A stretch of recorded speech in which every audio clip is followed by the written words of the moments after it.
believe the world is getting warmer. I believe that humans contribute to that. So the assault ban that expired here because Congress didn't act on it, you would support? Just as the president said, he would have signed that bill if it came to his desk, and so would have I.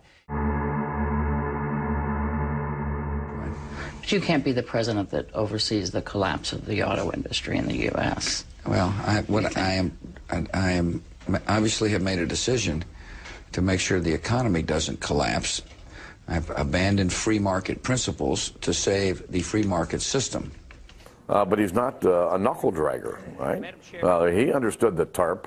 While none of us wanted to do it, if we were going to save our economy and save the world economy, it had to happen.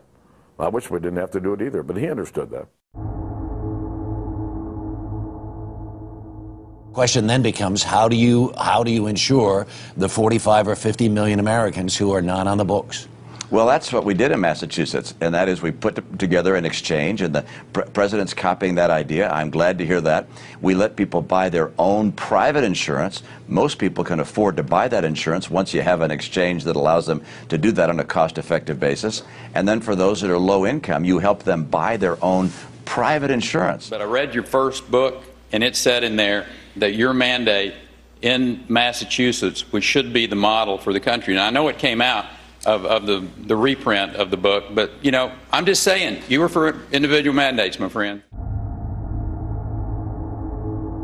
So when asked, will I preserve and protect a woman's right to choose, I make an unequivocal answer: yes.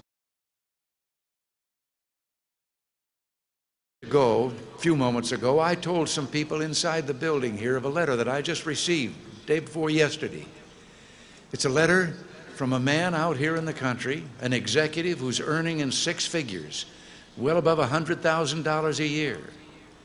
He wrote me in support of the tax plan because he said, I am legally able to take advantage of the present tax code, nothing dishonest, doing what the law prescribes, and wind up paying a smaller salary than my secretary gets. Or, I mean, paying a smaller tax than my secretary pays. And he wrote me the letter to tell me he'd like to come to Washington and testify before Congress as to how that's possible for him to do and why it is wrong. And so I am confident, with the leadership and the backing of the American people, President Obama will turn this country around. We believe in America. We believe that our best days are ahead of us. There are a lot of reasons not to elect me.